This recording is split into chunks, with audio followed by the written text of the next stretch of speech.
वागर्थो विवशं प्रक्तौ वागर्थो प्रतिपत्ते जगतः पितरौ वंदे पार्वती परमेश्वरौ। ओम नमः शिवाय। मित्रों नमस्कार, मैं आचार्य जगन्नाथ शर्मा आप सभी का इस धार्मिक कार्यक्रम में स्वागत करता हूं। जैसा कि मैंने इससे पूर्व वीडियो में बताया था कि 12 ज्योतिर्लिंगों की कथा कहेंगे और अलग अलग ज्योतिर्लिंगों की विस्तार से कथा बताएंगे। सौराष्ट्र देशे विशते तिरम्मे ज्योतिर्मयं चन्द्रकलावतंसं भक्ति प्रदानाय कृपावतीर्णं तं सोमनाथं शरणं प्रपद्ये। जो अपनी भक्ति प्रदान करने के लिए अत्यंत रमणीय तथा निर्मल गुजरात प्रदेश सौराष्ट्र कठियावाड़ क्षेत्र के प्रवास में दयापूर्वक अवतीर्ण हुए हैं। चंद्रमा जिसके मस्तक का आभूषण है, उन ज्योतिर्लिंग स्वरूप भगवान श्री सोमनाथ जी की मैं शरण ग्रहण करता हूँ। बोले सोमनाथ भगवान की जय। भगवान सोमनाथ जी का ये पहला ज्योतिर्लिंग है। भगवान शंकर का पहला ज्योतिर्लिंग सोमनाथ, सोमेश्वर महादेव, जो परम तत्व आदि अनंत रहित असीम अगोचर अजन्मा और सर्वव्यापक हैं, उसे ही शिव कहते हैं। उसका स्वरूप परम ज्योतिर्मय है और उससे ही इस संपूर्ण सृष्टि का उद्भव और विकास होता है तथा उसी में सबका विलय होता है।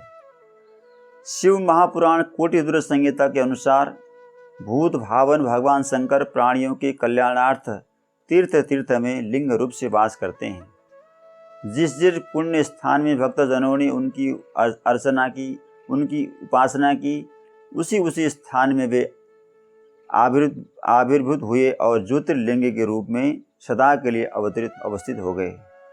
लिंग के रूप में भगवान संपूर्ण जगत में व्याप्त हैं।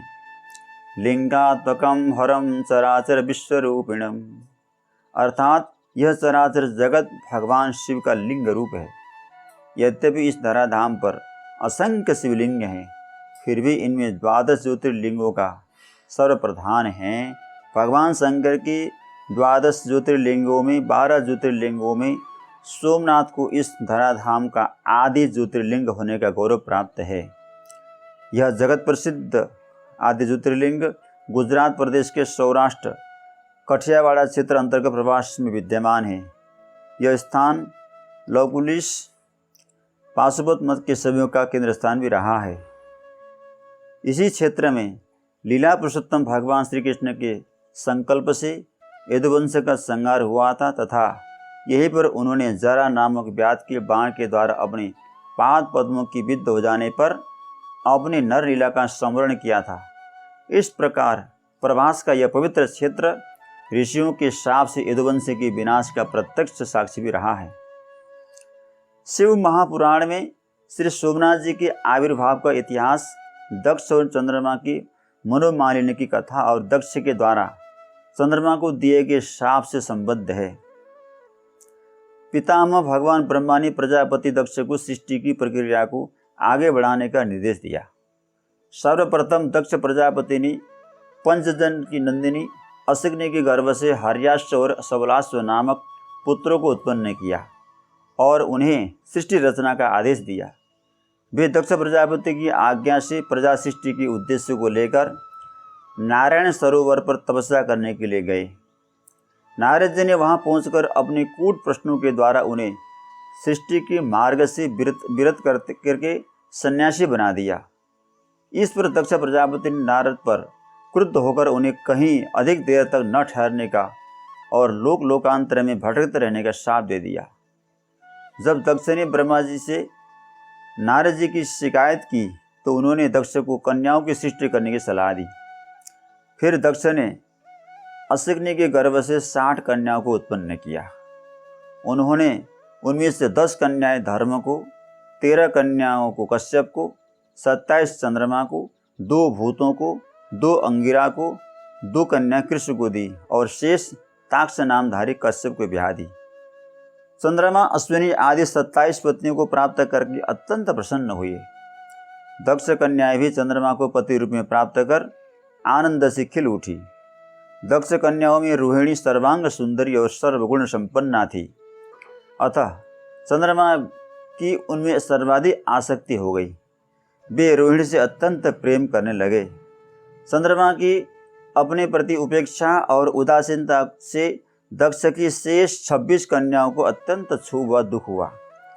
पति की उपेक्षा से अत्यंत दुखी होकर वे अपने पिता दक्ष के पास गई और पिता से अपने दुख का कारण बताकर उनके निवारण के लिए यथोचित उपाय करने के लिए प्रार्थना की।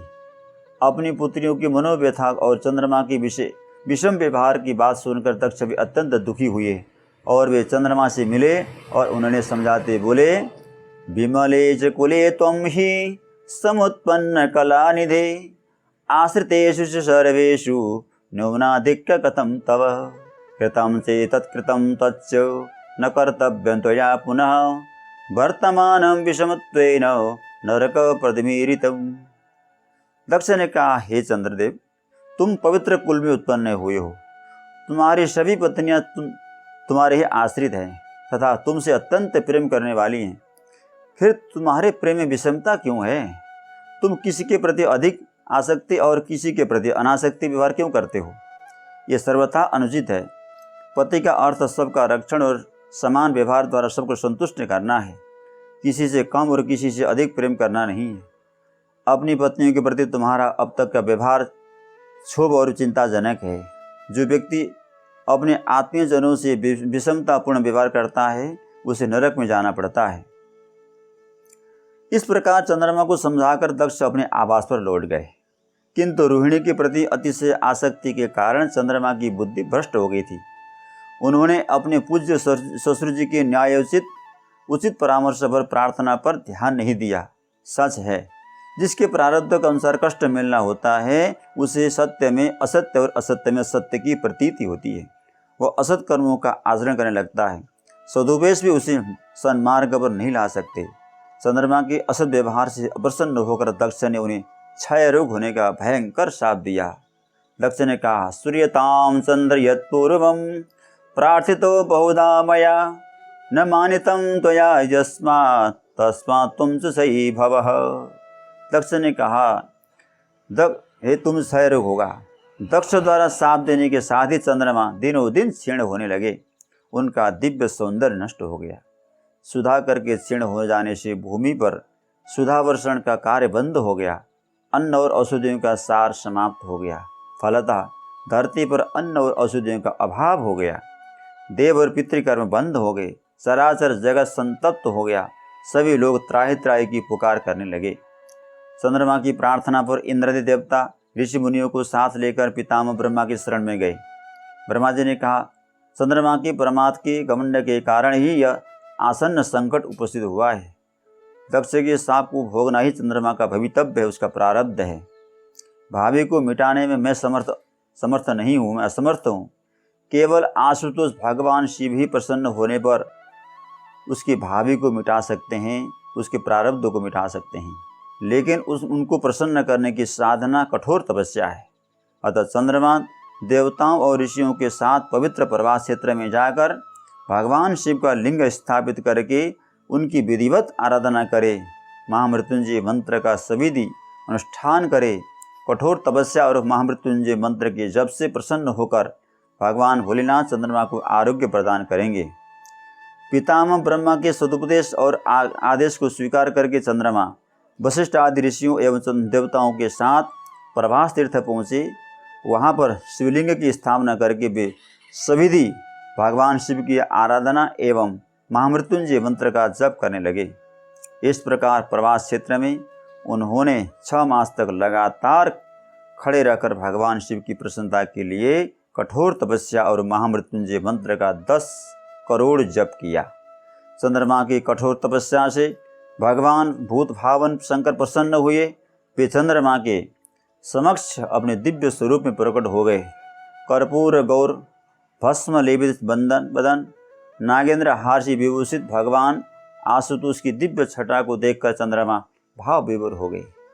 प्रेम की अधिकता से उनके नेत्रों से अश्रु छलक पड़े और उन्होंने भाव विवल स्वर में भगवान शंकर की स्तुति की करते हुए कहा, हे प्रभु, आपने अपनी कृपा से हमें अपना दिव्य दर्शन देकर कृतार्थ कर दिया। आप इस सृष्टि के आदि पुरुष तथा मन, वाणी एवं बुद्धि से सर्वथा अतीत हैं। वेद भी आपकी सीमा का निर्धारण न कर सकने के कारण नित्य नीति कहकर शांत हो जाते हैं। मैं मूढ़ और अधम भला आपकी क्या स्तुति करूं और आराधना कर सकता हूं। आप अनंत करुणावृणाल होने के कारण केवल अपनी कृपा से ही दर्शन देकर जीवों को कृतकृत्यता अवसर प्रदान करते हैं। तब भगवान शिव ने कहा, हे चंद्रदेव, मैं तुम पर प्रसन्न हूँ। मैं प्रसन्न होने पर मेरे लिए कुछ भी अदेय नहीं है। मैं तुम्हारी प्रत्येक कामना पूर्ण करने का वचन देता हूँ। तुम अपनी इच्छा अनुसार वर मांगकर संतुष्ट हो जाओ। चंद्रमा बोले, हे महेश्वर, मैं अपने पूज्य ससुर के साप से क्षय रोग से ग्रस्त होकर उत्तर क्षीण शक्ति को हो रहा हूँ। आप मेरे अपराधों को क्षमा करके मुझे आरोग्य और यश प्रदान करें। तब भगवान शिव ने कहा, हे चंद्रदेव, मैं तुम्हें अमरत्व प्रदान करता हूँ। कृष्ण पक्ष में प्रतिदिन तुम्हारी एक एक कला क्षीण होगी, परंतु शुक्ल पक्ष में उसी क्रम में तुम्हारी एक एक कला बढ़ेगी। इस प्रकार प्रत्येक पूर्णिमा को तुम 16 कलाओं से पूर्ण होकर पूर्ण चंद्र हो जाओगे। इस प्रकार भगवान शिव की कृपा प्राप्त करके कलाहीन चंद्र पुनः कलाधर हो गए और सारे संसार में सुधाकर की किरणों के द्वारा प्राण संचार होने लगा। पीछे चंद्रमा की प्रार्थना स्वीकार करके भगवान शिव भवानी सहित ज्योतिर्लिंग के रूप में सदा के लिए प्रभास क्षेत्र में स्थित हो गए। निराकार शिव का साकार लिंग श्री सोमेश्वर या सोमनाथ ज्योतिर्लिंग के रूप में तभी से प्रसिद्ध हुआ।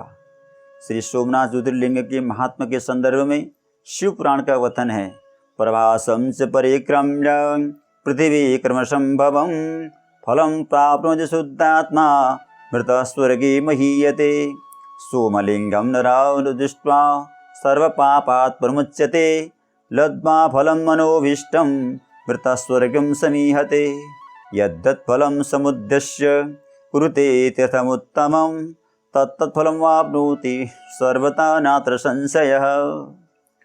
प्रभास तीर्थ की परिक्रमा करके मनुष्य संपूर्ण पृथ्वी की परिक्रमा का फल प्राप्त कर लेता है और वह शुद्धात्मा पुरुष मरने पर स्वर्ग जाता है। श्री सोमनाथ ज्योतिर्लिंग के दर्शन मात्र से मनुष्य सभी पापों से मुक्त हो जाते हैं और अभिष्ट फल प्राप्त कर मरने पर स्वर्ग को प्राप्त होता है। मनुष्य जिन जिन कामनाओं के उद्देश्य से इस तीर्थ का सेवन करते हैं वह उन फलों को प्राप्त कर लेता है, इसमें तनिक भी संशय नहीं है। भगवान सोमनाथ जी का महिमा अपरंपार है। भगवान श्री सोमनाथ का मंदिर अपने अद्भुत यश समृद्धि एवं अद्भुत शिल्पकला के कारण सदा से विश्व विख्यात रहा है। यही कारण है कि विधर्मी लुटेरों द्वारा लूट का इसे बार बार शिकार होना पड़ा। मंदिर के सोना, चांदी, हीरे जवाहरातों के लोभ में लुटेरे यहाँ बार बार आक्रमण करके मंदिर को ध्वस्त करते रहे और श्रद्धालु हिंदू धर्म प्राण भक्तों के द्वारा बार बार और भव्य रूप में इसका निर्माण होता रहा। अनेकों बार मंदिर को ध्वस्त करने का कुचक्र किया गया, लेकिन भगवान के अस्तित्व को कोई मिटा नहीं सका और आज वर्तमान स्वरूप में भगवान का मंदिर गुजरात प्रदेश में प्रभास क्षेत्र में भव्य रूप से विद्यमान है। भारत सरकार के पुरातत्व विभाग ने उत्खनन द्वारा प्राप्त ब्रह्मशिला पर भगवान शिव की ज्योतिर्लिंग स्थापित किया। सौराष्ट्र के पूर्व राजा दिग्विजय सिंह ने 8 मई 1950 को मंदिर की आधारशिला रखी तथा 11 मई 1951 को भारत के प्रथम राष्ट्रपति डॉक्टर राजेंद्र प्रसाद ने मंदिर में ज्योतिर्लिंग की स्थापना की। यह नवीन श्री सोमनाथ मंदिर 1962 में भव्य रूप में बनकर पूर्ण तैयार हो गया था। आज भगवान सोमनाथ जी का भव्य पूजन दर्शन वहाँ पर होता है। भगवान सोमनाथ का मंदिर का संचालन वहाँ की एक ट्रस्ट करती है और इस क्षेत्र में अनेकों तीर्थ और भी पड़ते हैं। सोमनाथ जी का दर्शन करना ही पापों से मुक्त होना है, इसलिए जो भी सोमनाथ भगवान के दर्शन करते हैं, जल चढ़ाते हैं, उनके समस्त पाप नष्ट होकर के मुक्त प्राप्त होते हैं। जिस प्रकार चंद्रमा को भगवान ने रोग मुक्त किया था, उसी प्रकार जो भी दर्शन करने के लिए, पूजा करने के लिए वहाँ जाते हैं, उनका सबका भगवान शोक मुक्त कर देते हैं। ये उसकी महिमा है। तो इस प्रकार सोमनाथ भगवान की महिमा बताएगी। अगले वीडियो में फिर मल्लिकार्जुन की बड़ी बारे में बताएंगे। ओम नमः शिवाय। ओम नमः शिवाय।